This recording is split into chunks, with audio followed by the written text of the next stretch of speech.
Ladies, gentlemen, over the past few days I've been spending my time trying to get all the tier 4 challenges done for the contact missions, but through my travels I found out some very interesting things that I'd like to share with you today. Specific guides for those contact missions will be coming out later, so stay tuned to the channel for that. All the different contact missions all have the same requirements for tier 1, 2 and 3.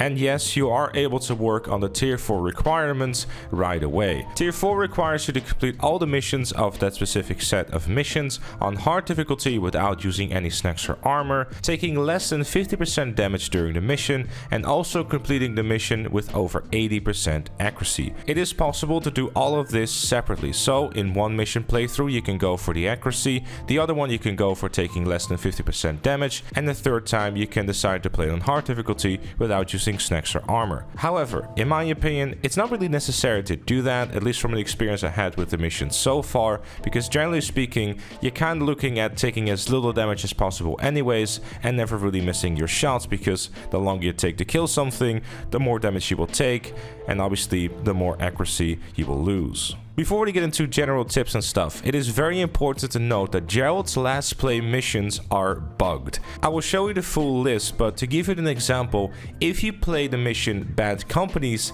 it will give progress to the mission Go Figure. So, to elaborate further, if you get the 80% accuracy completed in the Bad Companies mission, it will give credit that you have done this in the mission Go Figure. There is a way to make all these contact missions and the progress for them incredibly easy, because the game counts every single one of these objectives per player. So, if you were to be just sitting on a boat and enjoying a jacuzzi while the rest of your team completes the entire mission, you will indeed get all of the objectives checkmarked off your list. If you're someone who wants to do this in a more legitimate way, let's start off with the hard difficulty without taking snacks or armor. There's a few things that you can do. First of all, you can take cover to regain up to 50% of your health. Secondly, and arguably the best out of the two, is going to be using your favorite bike to regain full health yet again. The way this works is opening up your interaction menu and checking your MC President's vehicles.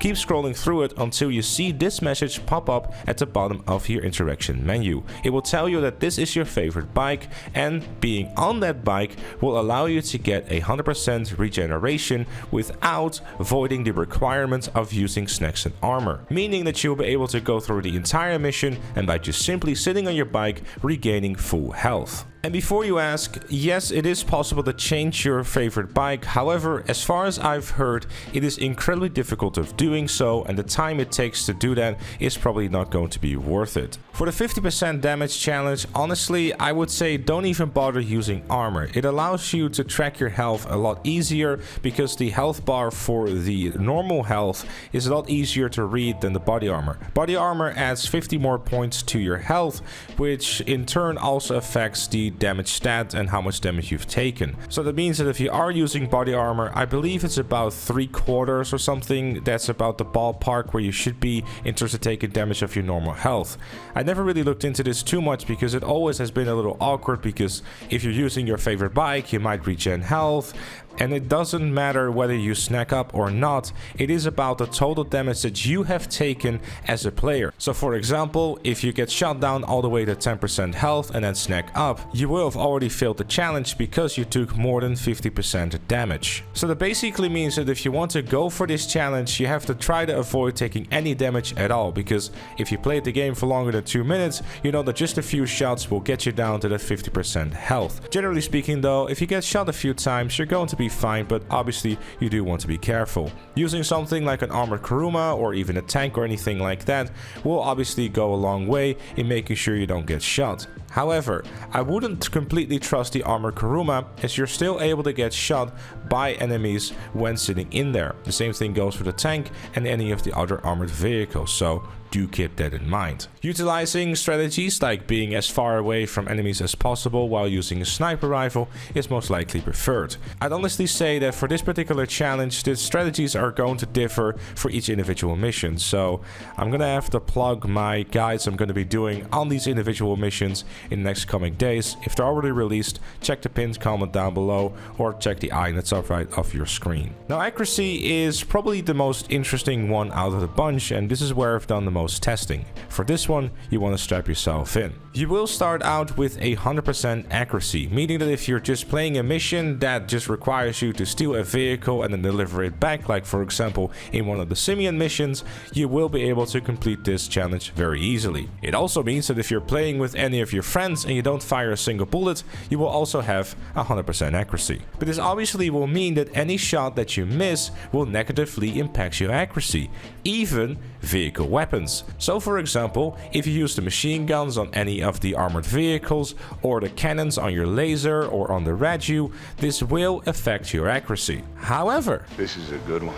Vehicle missiles and lock-on missiles do not affect accuracy. Sticky bombs and grenades or any of the throwables do not affect accuracy. RPGs and other projectiles, like for example the grenade launcher, also do not affect accuracy. And you know what also doesn't affect accuracy? The cannon on the Kinjali. Now, this is the point where of course you can start laughing like a madman, because this effectively means that the accuracy challenge is going to be a cakewalk, and pretty much the rest of the tier 4 challenges as well. Naturally, it is not going to be a clever idea to just fully focus on using nothing but weaponized vehicles. Not every mission is going to be suitable for that. Not every mission is going to allow you to use those vehicles. So for that reason, I have to also recommend you the best loadout that you can use for the accuracy challenge and basically everything else in tier 4. First and foremost, the Revolver Mark II with hollow point rounds, as well as the Pump Shotgun Mark II